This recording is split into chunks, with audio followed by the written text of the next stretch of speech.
ज़ैगम साहब, आपकी जानिब आऊं, 2008 से 13 तक हमने देखा केपी में पीपल्स पार्टी और एएनपी की मखलूत हुकूमत थी, फौजी ऑपरेशंस की भरपूर हिमायत रही, वो कंक्लूड भी हुए। 14 में केपी में पीटीआई थी और उस वक्त एक पेज पर लाना इसी दहशतगर्दी के मामले को लेकर ज़रा मुश्किल मामला बना रहा, मुख्तलिफ तरह के बयानिए सामने आते रहे। क्या अब की बार भी वही रवायत दोहराई जाएगी? आप क्या समझ रहे हैं, या ये सॉर्टेड आउट हो जाएगा, ऑन बोर्ड हो जाएंगे? देखिए, पहले तो आपने जो अभी सवाल पूछा था हसन साहब से, मैं भी उसका जवाब देना चाहूंगा जी। केपी की जो हुकूमत है वो दहशतगर्दों के खिलाफ जंग में शरीक है। काउंटर टेररिज्म अथॉरिटी जो है, सीटीडी जो है, काउंटर टेररिज्म डिपार्टमेंट, वो केपी का हिस्सा है और जंग लड़ रहा है फ्रंट लाइन पर। केपी की पुलिस लड़ रही है, इस बात में हमें कोई शक नहीं होना चाहिए कि एक तरफ चंद हजार लोग हैं और दूसरी तरफ 25 करोड़ लोग हैं। इसमें कोई तफरीक नहीं है। केपी का या पाकिस्तान का कोई ऐसा इलाका नहीं है जहां पे टीटीपी के लिए पांव रखने की जगह हो। टीटीपी के खिलाफ सबसे बड़ी मुखालिफत, सबसे बड़ी मज़ाहमत वहां है जहां वो दहशतगर्दी कर रहे हैं। तो कौम नजरियाती तौर पर, सोच के लिहाज से, हर लिहाज से यकजा है। इसीलिए उनसे बात करने की जरूरत नहीं है। वो के इंसर्जेंट्स नहीं है जिनके पीछे लाखों करोड़ों लोग हों। अपने सिवा वो किसी की नुमाइंदगी नहीं करते। वो 4000 लोग हैं, उनके साथ बात नहीं हो सकती।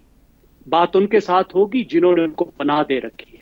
एक नई सूरत हाल पैदा हो गई है। हमारी कामयाबियों के बाद एक नई सूरत हाल ये पैदा हो गई है कि अब ये प्रॉक्सी वार में बदल गई है।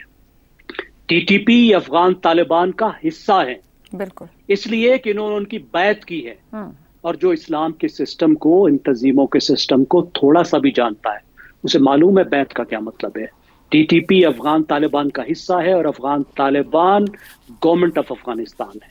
तो अफगान गवर्नमेंट एक प्रॉक्सी वार कर रही है। ये एक नई सूरत हाल है, इसलिए मुश्किल पैदा हो रही है, इसलिए एक नई स्ट्रेटजी लाने की कोशिश की जा रही है। अब मुझे मालूम नहीं कि इस नई स्ट्रेटजी के लिए क्या एक नई ब्रांडिंग की भी जरूरत थी, क्या हमें नया नाम लाने की भी जरूरत थी। अब उससे खतरात, लोगों के जहन में कुछ खौफ पैदा हो गए हैं।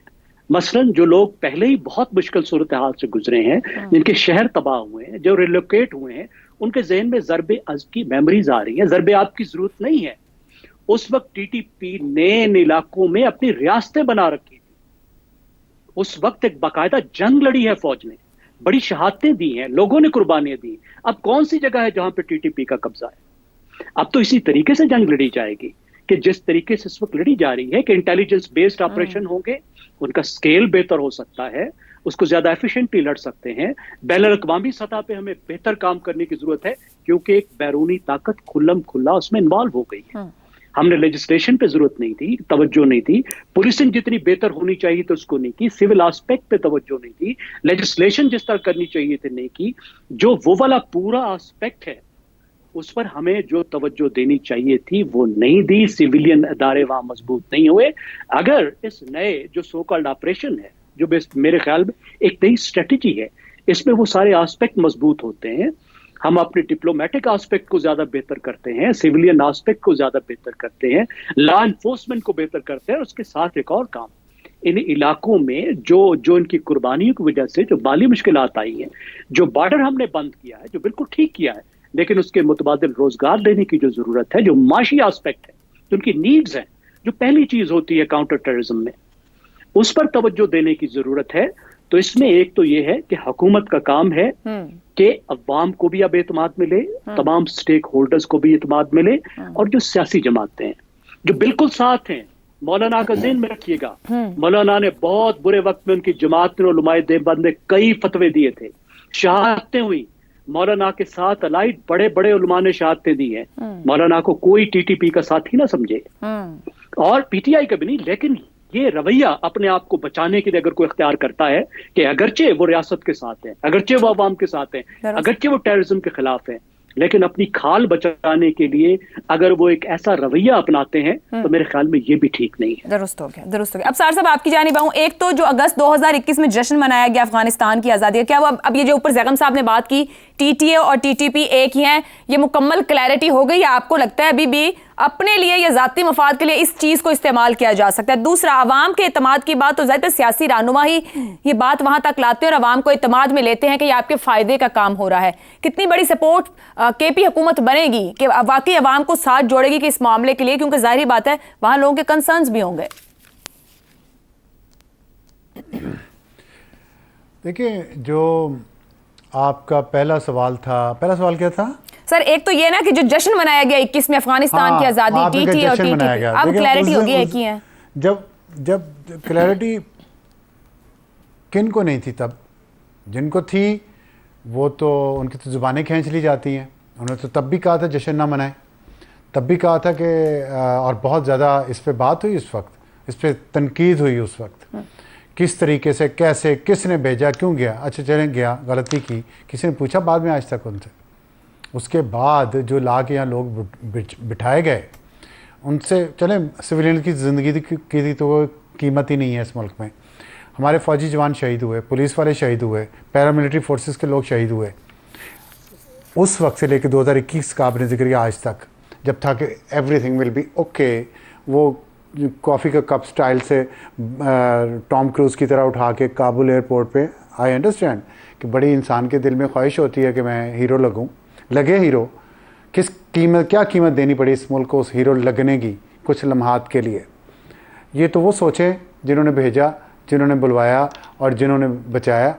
मैं क्या कह सकता हूँ? मैं तो इस पे तब भी बोला था और आज भी मैं बोलूँगा, तो मुझे मेरे बोलने से तो कुछ चीज़ें बदल तो नहीं जानी। दूसरे सवाल, आपके दूसरे सवाल का जवाब भी यही है कि मेरे कहने से क्या होगा।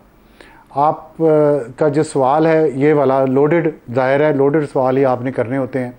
क्यों करने होते हैं मुझे नहीं पता। सवाल जो आपने बनाया वो भी लोडेड।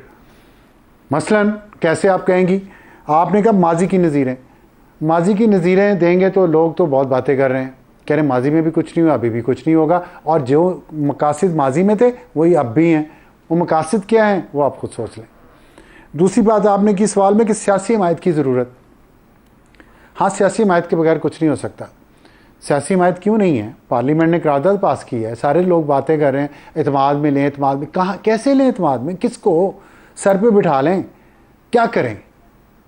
पार्लियामेंट से बड़ा एतमाद क्या है? पार्लियामेंट में करारदाद मंजूर हुई है, उसमें कुछ लोगों ने मुखालफत की है, ठीक है, उनका हक है। लोगों ने की कौन है। लोग मुखालफत कर, मैं चलें आप पे अभी आगे आता हूँ, मैं उसी पे आ रहा हूँ। आपने कहा सियासी जमातें फिर एक पेज पर नहीं, यहाँ देखिए आपने जाति की है। अच्छा। मैं ये बड़ा नरम लफ्ज़ बोल रहा हूँ।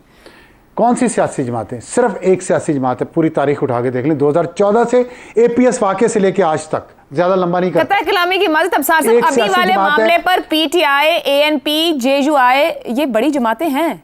ANP हमेशा साथ खड़ी हुई है सर। ANP ने कोई मुखालफत नहीं की। सबसे ज्यादा कुर्बानियां ANP ने दी हैं, साथ खड़ी रही है, उसने सवालात उठाए हैं जो जेन्युइन है और उनका जवाब मिलना चाहिए। हाँ। JUI ने भी जेन्युइन जवाब दिए हैं, वो भी खड़े रहे हैं साथ। उन्होंने भी कभी PTI है वो सियासी जमात, अगर आप उसको सियासी जमात कहने पे बजिद हैं, तो जो हर उस पुरअमन काम की जिससे इस मुल्क को फायदा उसकी मुखालफत करती है। उन्होंने PTI ने, ये कहे ना आप, ये क्यों नहीं नाम लेते PTI का? सर मैं ये कह रही हूँ PTI के पॉलिटिकल नैरेटिव की। अफसार साहब, ये सवाल मैंने हसन साहब को भी रखा, उनके नारों के साथ ही दफातर खोलने से गुड तालिबान बैड तालिबान तक PTI तो पॉलिटिकल नैरेटिव रख रही है ना, लेकिन दूसरी जमातें जो माजी में साथ रही हैं इस वक्त तो कुछ रिजर्वेशंस दे रही हैं माजी के हवालों को लेते हुए या माजी की ग्राउंड रियलिटी के। वो जो माजी में साथ रही हैं उन्होंने 2 सवाल उठा दिए, तो वो माजी की वो सारी आप कह रहे हैं इख्तलाफात हैं, और PTI बेचारी तो सिर्फ जो है वो कुछ भी नहीं। मैं तो किसी को भी बेचारा नहीं कह रही हूँ सर, मैं तो उनकी रिस्पॉन्सिबिलिटी की बात कर रही हूँ कि सियासी जमातों के ऊपर एक जिम्मेदारी आयद होती है जब उन्हें रियासत और हुकूमत के साथ चलना होता है। मैं तो सवाल ये कर रही हूँ। आयशा जी, मैं आपको एक बात बताऊं, हुकूमत है ना PTI की 11 साल से वहां पे सियासी, वो अपोजिशन कैसे है? PTI क्या किया है KP में बताएं अमन अमान के लिए? पहली जिम्मेदारी तो सूबाई हुकूमत की है ना। एग्रीड। CTT की बात हुई अभी, काउंटर टेररिज्म की, वो भी प्रोविंशियल गवर्नमेंट के अंडर है, पुलिस भी अंडर है, पैरामिलिट्री फोर्सेस भी है, चाहें तो फौज को भी बुला लें। क्या किया है बताएं 11 साल में? कितना अमन अमान है, कितने लोग मारे जा रहे हैं? चीफ मिनिस्टर के इस साल के 5 माह में दहशतगर्दी में 83% इजाफा हुआ। ये सिर्फ 2024 की बात करें, तो हर रोज हम रिपोर्ट कर रहे हैं। सवाल का जवाब दे दिया आपने, मेरे सवाल का जवाब दे दिया। मैंने कहा 2014 से लेके आज तक, APS के वाक़े से लेके आज तक PTI ने हमेशा मुखालफत की है किसी भी किस्म की कार्रवाई की। इंतहा पसंद फोर्सेस के खिलाफ। हम उस पर बात नहीं करते इसलिए कि उनके पास सोशल मीडिया के ट्रोल्स हैं जो तैयार किए गए, बाकायदा तरबियत दी गई जिनको उस वक्त जब नेशनल एक्शन प्लान यहाँ पे इस मुल्क में बनाया गया जनरल रहील शरीफ के दौर में और इम्प्लीमेंट किया गया, लेकिन उन पे इम्प्लीमेंट नहीं किया गया जो सोशल मीडिया को के ट्रोल्स थे, जो चंद एक टीवी चैनल थे, जो लिंक्ड थे, जो कनेक्टेड थे। क्या नेशनल एक्शन प्लान के साथ आपने खुद वो हाल क्यों किया कि आज उस नेशनल एक्शन प्लान को कोई चिमटे से भी नहीं उठाता? दुरुस्त हो गया, हमने खुद तबाही की है अपनी। गुड। हम उस पर बात नहीं करते। हमने जो सिखाया गुड एंड बैड की जो दूसरे तफरीक को। रखी है दहशतगर्दी से, उसको अंडू करना जरूरी है। और जो हसन निसार साहब ने एक बात की थी कि मुल्क को चलाने के लिए एक मशीन की तरह समझना जरूरी है कि हर पुर्जे को अपना अपना काम करना है। इसी तरह मुल्क के तमाम इदारों, जमातों, लोगों, पार्लियामान को अपनी अपनी जिम्मेदारी इस मामले में अदा करना जरूरी है। ब्रेक लेते हैं, ब्रेक से वापस आएंगे तो बात करेंगे सियासी रहनुमा और उनके दावों पर।